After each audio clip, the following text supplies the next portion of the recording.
Byrom and Ingram make it look easy with unbeaten 250-run stand. They couldn't be separated on day one at Sophia Gardens. A century for Ollie Carter had underpinned Sussex's batting, but they still lost wickets in flurries, finishing the day on 245 for 7. But crucially for the visitors, Carter was still in the middle, Crocombe alongside him, and both men going well. Crocombe was unfurling his shots early to take Sussex beyond 250, and soon the pair's stand was worth 50.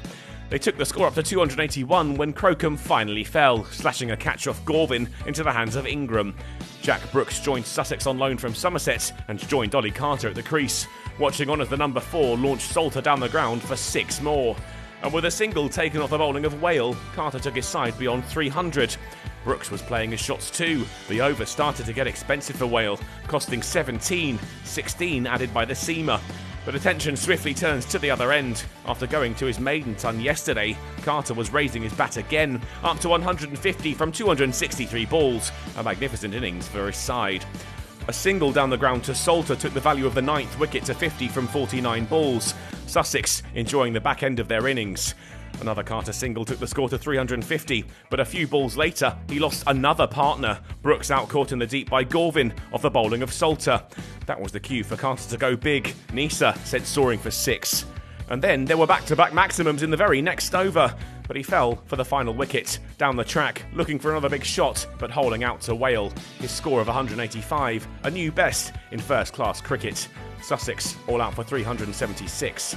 Carter had shone. He'd stepped up and filled the gaping hole left by Pujara with an excellent knock. Salter's spin had been the most effective for Glamorgan. 4 wickets taken, albeit for 107 runs. And Glamorgan's start with the bat was a poor one. The captain, David Lloyd, out 8 balls into the innings, caught by Seifert of the bowling of Hunt. Lunch taken with the wicket, the score 5 for 1.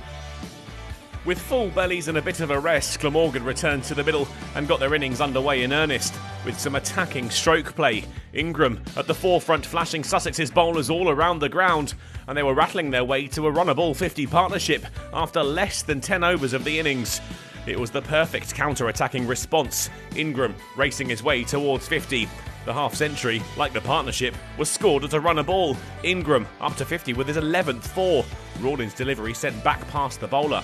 Still Sussex struggled to prize them apart. An effective fight-back continued. 100 up as Byrom brought out the reverse and found the ropes. Byrom then worked Haynes off his hip for 4 to bring up the 100-run partnership. And he too soon had 50, up to the mark off 79 balls with a pushed single off the bowling of Ibrahim. This was much more than a fight back now. In Byrom and Ingram, Glamorgan were taking the game by the scruff of the neck, beyond 150 in the overs before tea. And with Ingram's latest 4, this one off Rawlins, the partnership followed the total to 150, much to the bowler's annoyance.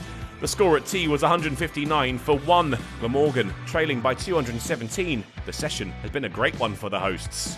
Ingram had finished the session on 93, and it didn't take him long to convert that to 3 figures. A crucial 100 sealed when he guided one to third man for 4. The punch of the air showed just what it meant to him. Byrom too looked good for 100. Rawlins, a favourite of his, back-to-back 4s took them to 200 runs, and the 200 partnership followed before the end of the over. Ingram dismissively slapping the spinner through the leg side for 4. It was Byrom's turn to raise the bat soon. Hunt flicked off the pads and to the boundary. He'd reached his century off 178 balls and was helping Glamorgan turn the tables. When Ingram rocked onto the back foot and prodded Lenham into the offside for 1, Glamorgan had put on 250 runs. And when he lashed Clark for another single, their partnership matched that. All but 5 of the runs had been added by this pair. The score was 258 for 1 when they wandered off at the close of play. The sun was shining on Glamorgan throughout the day. They were trailing by just 118, with 9 wickets left in hand, thanks to that sensational second wicket partnership between Byrom and Ingram. Sussex need wickets, and fast, if they're to deny Glamorgan parity, or the lead that looks inevitable.